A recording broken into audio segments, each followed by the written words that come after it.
చెన్నైకి వెళ్ళిపోయాడని, అదే కాకుండా ఇంకా అజ్ఞాతంలోకి వెళ్ళిపోయాడు బోరుగడ్డ అనిల్ అని వినిపించిన వార్తలన్నిటికీ నేను ఎక్కడికి వెళ్ళలేదు, నేను నార్మల్గా నా తల్లిని కలవడానికే వెళ్ళాను అని చెప్పి బ్రతిమాలుకొని బుజ్జగించుకొని ఏదో చేసి మళ్ళీ అయితే జైలుకి రావడం జరిగింది. అంటే ఆయన ఏమన్నా అంటే జ్ఞానోదయం అయిందంటారు కదా, సడన్గా ఓకే ఎంత చేసినా నన్ను పట్టుకుంటారు, నన్ను వదిలేసే ప్రసక్తే లేదని చెప్పి అయితే మైండ్ అంతా ఫ్రెష్ అయిపోయి మళ్ళీ నార్మల్ స్టేజ్కి వచ్చానని అనుకోవచ్చా?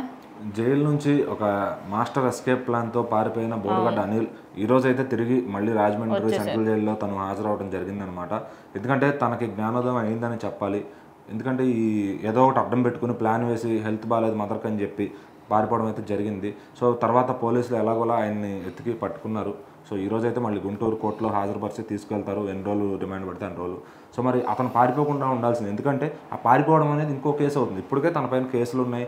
సో అది చాలదన్నట్టు ఇట్లా పారిపోయి మళ్ళీ ఇంకో కేసు పెట్టించుకునే పరిస్థితికి వచ్చాడు. సో మరి అది ఎంతవరకు కరెక్ట్ అంటే మరి బోరుగడ్డ అనిల్ మన ఒక వీడియో రిలీజ్ చేశారు, లోపల కుళ్ళబొడి చేశారని చెప్పి. సో మరి కుళ్ళబొడుస్తారు, ఎందుకంటే మనం మాట్లాడిన మాటలు అటువంటి.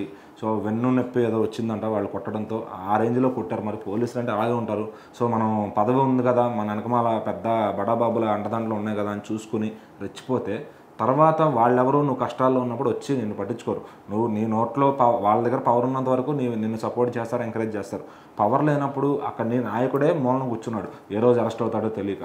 నువ్వు ఆ రోజు ఏదో చూసుకుని మళ్ళీ ఇంకా వేరే పార్టీ రాదన్నట్టుగా అహంకారపూరిత మాటలు, నోటితో పలకలేనటువంటి మాటలు మాట్లాడు. సో మరి నిన్ను ఏ విధంగా టార్చర్ పెట్టాలో అది నాకు తెలిసి, ఇంకా మనిషి అయితే బాగానే ఉన్నాడు, పోలీసులు ఎక్కడ కొట్టినట్టు కూడా ఏం అనిపించట్లా, అతను చెప్పడం అబద్ధం అనిపిస్తుంది.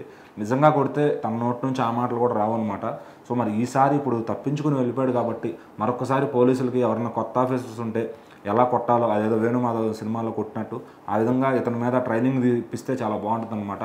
3rd డిగ్రీలు అట్లాంటివి ఎలా ఇవ్వాలని చెప్పి. సో అప్పుడు ఇంకోసారి బుద్ధి వస్తుంది, ఇంకోసారి జైలు నుంచి పారిపోకూడదు. సో ఎందుకంటే అలా పారిపోవడం కూడా అదొక కేసే. సో మరి ఈరోజు అతనిపైన ఇదొక కేసుగా పరిగణించబడుతుంది. సో మరి ఖచ్చితంగా నాయకుడు చెప్పాడు. ఈరోజు నీ నాయకుడే లేడు, అతనికే దిక్కు లేదు రాష్ట్రంలో. నిన్ను సపోర్ట్ చేసిన ఎవరైతే నీ గుంటూరు పార్లమెంట్లో ఎవరైతే ఉన్నారో వాళ్ళెవరు కూడా ఈరోజు లేరు, అందరూ కూడా అస్సాం వెళ్ళిపోయారు ఖచ్చితంగా. సో నువ్వు ఇంకా నాకు తెలిసి 7 ఏళ్ళు కాదు 10 ఏళ్ల పైనే జైల్లో ఉంటావు బోరుగడ్డ అనిల్. సో మరి ఇంకొకసారి ఇట్లాంటి ఎస్కేప్ ప్లాన్ లేకుండా, సో వాళ్ళు కోర్టు ఎంతకాలం శిక్ష చేస్తే అంతకాలం నీట్గా మారిపోయి లోపల ఉండి కొత్త జీవితం ప్రారంభించుకో బయటకు వచ్చినాక.